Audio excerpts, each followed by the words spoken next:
पिछली कड़ी में हमने 1576 ईस्वी में हल्दी घाटी का युद्ध होने से लेकर 1597 ईस्वी में महाराणा प्रताप का निधन होने तक की घटनाओं की चर्चा की थी तथा इस बात पर विचार किया था कि महाराणा प्रताप तथा उसके पूर्वजों द्वारा किया गया संघर्ष किन उच्च आदर्शों से प्रेरित था। अब हम महाराणा प्रताप के इतिहास को यहीं पर विराम देकर इतिहास की धारा को एक बार पुनः फतेहपुर सीकरी लिए चलते हैं। ईस्वी 1576 के आते आते अकबर का राज्य काफी विस्तृत हो चुका था, इसलिए उसने अपनी प्रजा का प्रशासनिक नेतृत्व करने के साथ साथ धार्मिक नेतृत्व करने का भी विचार किया। अकबर द्वारा प्रजा के मजहबी नेतृत्व के लिए किए गए प्रयासों की चर्चा करने से पहले हमें अकबर की मजहबी प्रवृत्तियों की पृष्ठभूमि के बारे में कुछ जानना चाहिए। अकबर की मजहबी प्रवृत्तियों के बारे में भिन्न भिन्न लेखकों ने एक दूसरे से बिल्कुल उलट विचार व्यक्त किए हैं। इस कड़ी में हम अकबर की पारिवारिक एवं शैक्षणिक पृष्ठभूमि में कार्य कर रही मजहबी प्रवृत्तियों की चर्चा करेंगे। अकबर का पिता हुमायूं सुन्नी मत को मानने वाला था और उसकी माता हमीदा बानो फारस अर्थात ईरान से आए शिया मत को मानने वाले मियां अली बाबा दोस्त की पुत्री थी। मियां अली बाबा दोस्त का परिवार ईरान के खुरासान प्रांत के तोरबात-ए-जामनगर का प्रसिद्ध सूफी परिवार था, जो गायन एवं संगीत वादन की विशिष्ट शैली के लिए जाना जाता था। इस प्रकार अकबर की धमनियों में शियाओं, सुन्नियों तथा सूफियों का मिश्रित रक्त प्रवाहित हो रहा था। यदि यह कहा जाए कि अकबर इस्लाम की तीनों मुख्य शाखाओं अर्थात शियाओं, सुन्नियों एवं सूफियों का संयुक्त वारिस था, तो इसमें कोई अतिशयोक्ति नहीं होगी। हालांकि अकबर के पूर्वज समरकंद के सुन्नी थे, किंतु उन्हें अपने जीवन में अनेक बार ईरान के शियाओं से समझौते करने पड़े थे। हुमायूं के दादा बाबर को मध्य एशियाई उज़्बेकों से लड़ने के लिए ईरान के शिया बादशाह शाह इस्माइल से संधि करके कुछ समय के लिए शिया मत अपनाना पड़ा था। अकबर के पिता हुमायूं ने मियां अली बाबा दोस्त की पुत्री से विवाह किया था, जो शिया थी। इसी प्रकार हुमायूं को भारत से भागकर ईरान में शरण लेनी पड़ी थी, जहां उसे शिया मतावलंबियों की तरह रहना पड़ा था और एक शिया शहजादी से विवाह करना पड़ा था। हुमायूं का अत्यंत स्वामी भक्त सरदार बैराम खां भी शिया था, जो बाद में अकबर का मुख्य संरक्षक बना। इस प्रकार हुमायूं, हमीदा बानो बेगम तथा खान खाना बैराम खां अकबर की मजहबी प्रवृत्तियों एवं व्यवहार के लिए उत्तरदायी थे। डॉक्टर आशीर्वादी लाल श्रीवास्तव ने लिखा है कि अकबर के सुयोग्य शिक्षक अब्दुल लतीफ ने, जो अपने धार्मिक विश्वासों में इतना उदार था कि फारस देश के शिया मतावलंबी अब्दुल लतीफ को सुन्नी मत का समझते थे, जबकि उत्तर भारत के सुन्नी मतावलंबी अब्दुल लतीफ को शिया मत का मानते थे। अब्दुल लतीफ ने ही अकबर को सबके साथ शांति रखने के सिद्धांत का पाठ पढ़ाया था, जिसे भारतीय राजनीति में सुलह कुल कहा जाता है। डॉक्टर आशीर्वादी लाल श्रीवास्तव ने लिखा है कि अकबर सुलह कुल के सिद्धांत को कभी नहीं भूला। डॉक्टर श्रीवास्तव ने लिखा है कि धार्मिक कट्टरता और मदान्धता तो अकबर के स्वभाव के ही प्रतिकूल थी।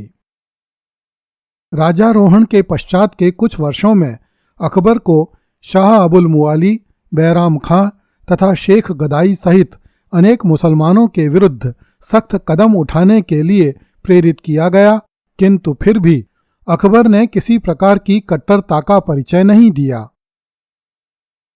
डॉक्टर श्रीवास्तव ने लिखा है कि तत्कालीन इतिहास लेखक बदायूनी के वृत्तांत से पता चलता है कि अकबर दिन में न केवल 5 बार नमाज पढ़ता था, बल्कि वह राज्य, धन दौलत और मान प्रतिष्ठा प्रदान करने की अल्लाह की अपार अनुकंपा के प्रति कृतज्ञता प्रकट करने के निमित्त प्रतिदिन प्रातःकाल अल्लाह का चिंतन करता था और या हू या हादी का ठीक मुसलमानी ढंग से उच्च स्वर में पाठ करता था।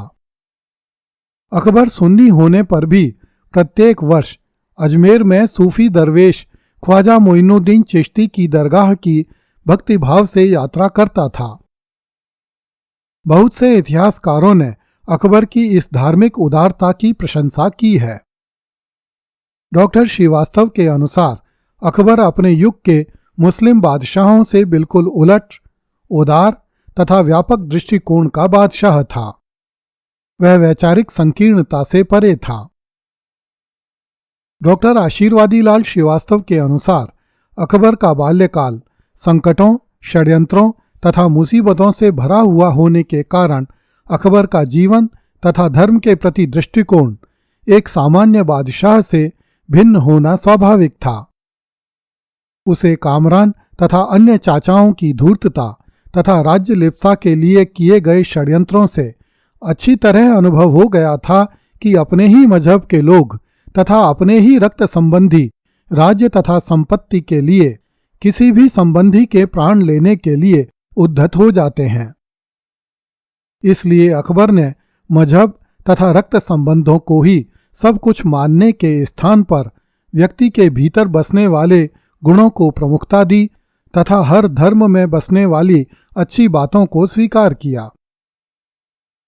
डॉक्टर आशीर्वादी लाल श्रीवास्तव के अनुसार अकबर के पिता हुमायूं को अपने भाइयों से कदम कदम पर धोखे और विश्वासघात मिले थे, जो कि हुमायूं की ही तरह सुन्नी मुसलमान थे। जबकि मुगल दरबार में काफिर समझे जाने वाले शियाओं एवं हिंदुओं ने हुमायूं को अपने यहाँ रखकर उसे अपने खोए हुए राज्य को फिर से प्राप्त करने का अवसर दिया था। इस कारण हुमायूं में उतना धार्मिक कट्टरपन तथा उन्माद नहीं था जितना उसके पूर्वज तैमूर लंग तथा बाबर में था। डॉक्टर आशीर्वादी लाल श्रीवास्तव के अनुसार हुमायूं सुसंस्कृत, उदार, दयालु तथा सहिष्णु बादशाह था। उसके व्यक्तित्व का अकबर पर गहरा प्रभाव पड़ा। सूफियों के प्रति अकबर सहज आकर्षण का अनुभव करता था।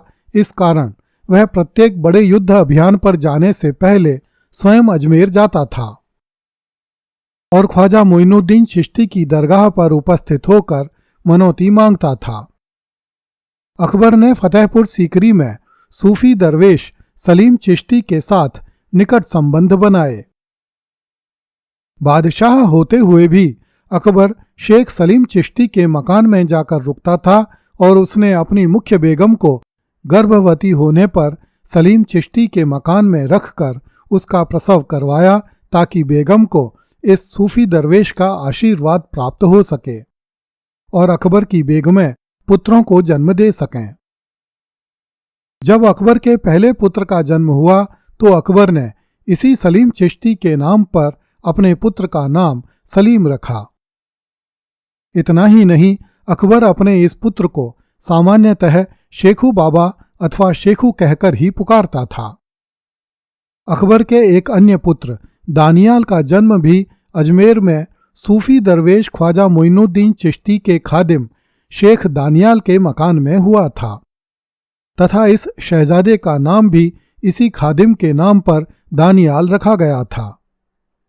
अगली कड़ी में देखिए, दूसरे मजहब के लोगों ने अकबर का राज्य बढ़ाया। कृपया इस चैनल को लाइक, सब्सक्राइब एवं शेयर करें। धन्यवाद।